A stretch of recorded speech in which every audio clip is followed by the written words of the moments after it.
Good evening. Mark Duggan's death sparked the worst rioting in a generation and shone a spotlight on how London's police force operates. Today, as we've been hearing, a jury decided that Duggan was lawfully killed when police stopped the minicab he was in back in 2011. They also said it was more likely than not that Mr. Duggan had thrown a gun from the taxi just before he was killed. But they said the police hadn't done enough to gather intelligence before the operation. However, the jury did conclude that the officers stopped the minicab in the best way possible to try and avoid killing Mark Duggan. Well, let's start our coverage tonight in Tottenham with our special correspondent, Kurt Barling. Kurt. The jury reached its verdict of 8-2 that it was a lawful killing. Here in Tottenham, there's been a lot of confusion about that verdict, and also a sense that many people simply don't accept it. I'm going to make a short statement. No officer steps out at the start of the day to run an operation that results in someone dying. We came for justice today. We don't feel that we're leaving with justice. We feel we're leaving with a grave injustice. We're not going to hide. We don't feel we've got anything to hide for. The people who do need to hide, they know who they are. They can't believe that this has been the outcome. No gun in his hand, and yet he was shot. Murdered. He was executed, and we still believe that, and we're going to fight until we have no breath in our body for justice, for Mark, for his children, and for all of those of the deaths in custody that have had nothing for, nothing. We are not giving up. No justice. No peace. That Mark Duggan had a gun, and that V53 had an honest and reasonable belief that Mark Duggan still had the gun when he shot him. We know this trust is not shared by everyone. I will be offering to meet Mark Duggan's family to express our sorrow, and we will continue working with local communities to strengthen relationships. We know it will take time. Thank you. Assistant Commissioner Mark Rowley there being heavily shouted down by protesters at the High Court in central London. Talking to people in Tottenham tonight, it's hard to find anyone who actually agrees with this lawful killing verdict. I feel that conclusion is wrong. I mean, no one can be killed lawfully on the road. I mean, it depends on circumstances sometimes, but I still don't buy it. That don't really surprise me. I think the police been getting away with a lot of things for so many years, and they should do something about it. Mark Duggan's a friend of mine. I've just spent 11 months in prison for the riots. I come out and I'll do another 11 months. Do another 11 years. It wasn't lawful at all. We know that. I personally believe he was set up, and I just don't think they had the right to take his life away. And yet again, the police have gotten away with something that they were wrong for doing. Of course, the jury itself, a jury of 10, were a jury of ordinary Londoners. They, of course, sat through 4 months of evidence. They listened to the evidence intently. I was in court many a day when they had to listen to all sorts of things from over 100 witnesses. They've come to what they believe is their common sense conclusion by 8-2 that Mark Duggan was lawfully killed. I'm joined by Ken Hines. Ken, on the day after he was shot, Mark Duggan was shot, you were here at the police station leading a vigil. Having listened to the verdict, knowing the case, are you confused too, like many other people, about this verdict? I'm beyond confused. I'm shocked. I'm mystified. I'm horrified that such a verdict could come about. No, it doesn't make sense. Since when can a person not have a gun on him and be shot dead and everything still be lawful? It fathom belief. Ken, these were Londoners who sat through this, ordinary Londoners who listened intently to the evidence. Can they be wrong? Kurt, what I can go to is that I've read the transcript. I spent some time at the inquest. I can only go on what I've heard and what I've learned. And I've learned that this was an open and shut case, as far as I'm concerned, of unlawful killing. Don't get me wrong, whether Mark had a weapon in the taxi, he did not have that in his hand at the time he was shot. He was not posing a threat to the police. What does this tell you about the relationship between police and young people when they are stopped by police? It's not surprising young people now tend to try to run away from the police and tend to have no faith in the police when it comes to a stop and search, because that's something that I've been fighting for some time. So what I would say to you is that this is just going to put a relationship between young people, particularly young black men, and the police, further back. It's going to cause me and people like myself to do a lot more work to try bring back some sort of peace and harmony. Ken Hines, thanks very much, Ken. The IPCC, of course, still have to do their investigation. For the moment, as you can see here in Tottenham, there's still a lot of uncertainty and confusion about that verdict. OK, Kurt Barding, thanks very much.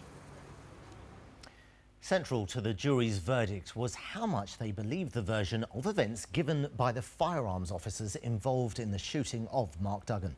Well, in a few months, the Metropolitan Police firearms teams will start wearing video cameras to record their actions and use as potential evidence. Our Home Affairs correspondent Guy Smith has this report. Yeah, Victor 318, I'm obliged. Body-worn cameras were first used in Britain by Devon and Cornwall police. Officers routinely given video equipment to gather evidence. It can protect them if a complaint is made when attending an incident. In this case, domestic violence is suspected. But the technology can also hold the police to account for their actions. Recent high-profile cases like Plebgate have highlighted the potential benefits. And today's conclusion on the fatal shooting of Mark Duggan in Tottenham is another example. From April, firearms officers with the Met are expected to be using them in operations. Peter Nehru is a former chief constable and head of the now defunct National Police Improvement Agency. I don't think we should be too squeamish about this. This is the application of the latest technology into an area of the highest conflict in policing. It makes absolute sense for the police to be videoing what they're doing. I think few officers will be frightened of it. Come here, let me see you. This is a real-life situation in the United States where officers are routinely armed. A suspect is warned 10 times to put his weapon down. Put the gun down right now. He doesn't, and he's fatally wounded. The video was later used to clear the officer of any wrongdoing. The video was viewed by the prosecuting attorney here in Sebastian County, and we're able to see firsthand all of the necessary evidence that we needed in order to exonerate Brandon as far as any wrongdoing, any criminal wrongdoing in this incident. Yet back in the UK, Peter Nehru warns about how body-worn cameras may be deployed in practice. If the commander was seeing the live feeds of a picture from a firearms officer and was then able effectively to direct the officer to take a shot, that I think would be taking away from the individual accountability of the officer and would change the whole firearms command scene very dramatically. Criminologist Ben Bowling also has reservations. I can see why a camera might be thought of as a way to verify events. I can also see that there may be blind spots, there may be matters of interpretation, there are questions about how the data is stored and used. I'm concerned about sort of mission creep, surveillance creep. Mark Duggan's death was highly controversial. It led to the most violent disturbances in a generation.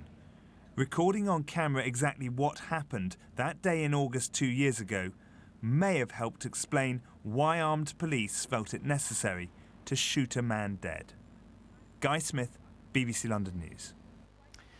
Well, joining me now is the former senior Scotland Yard commander Roy Ram, and from Westminster, David Lammy, the MP for Tottenham, who's also written a book on the riots. Mr. Lammy, first of all, in your opinion, as someone who's close to the Duggan family, whose constituency the riots started and the killing took place, is today's verdict the right verdict? We have to respect that 10 men and women, ordinary Londoners, looked at this case for 3 months and came to the conclusion they did.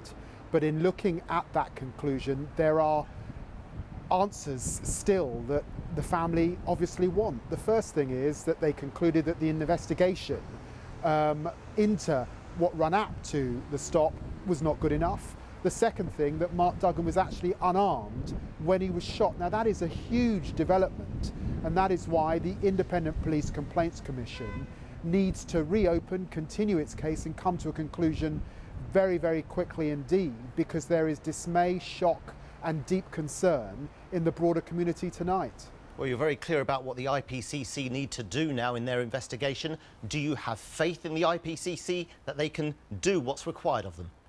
Look, I must have faith in that organisation, but I have expressed deep concern about how independent the IPCC are, what their resources are, about police investigating themselves, and these concerns have actually been echoed by the Home Secretary.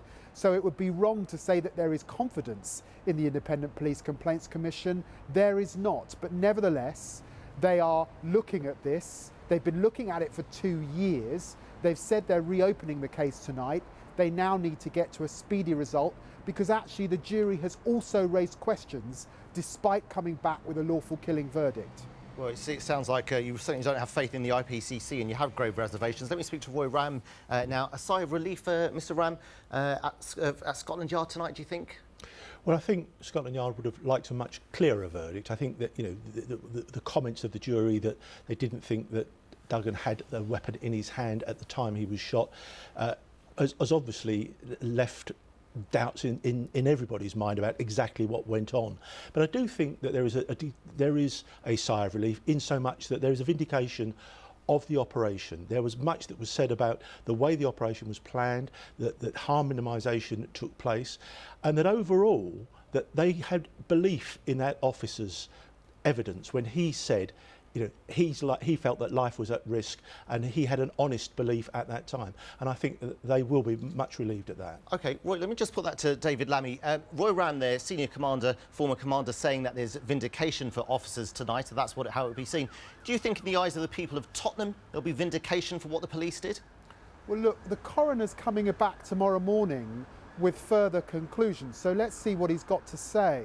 I think vindication is too strong. This jury did raise questions about the nature of the investigation, and that needs to remain on the table, and that's why the IPCC have got much work to do. So of course, understandably, there are concerns, because effectively, yes, Mark Duggan was shot and killed, but he walked out of that minicab and he was not carrying a gun. OK, let me just ask Roy now.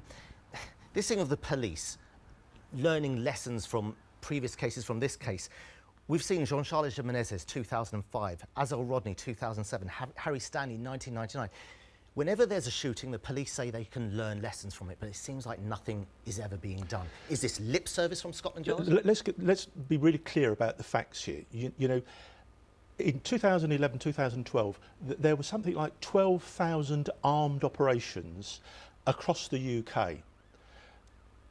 Shots were fired by police in just 5 of those operations. Since 2007 to today, the number of armed operations by police has been reduced. So lessons are always learned, and what you have is police officers in incredibly difficult situations, asking people to make split-second decisions.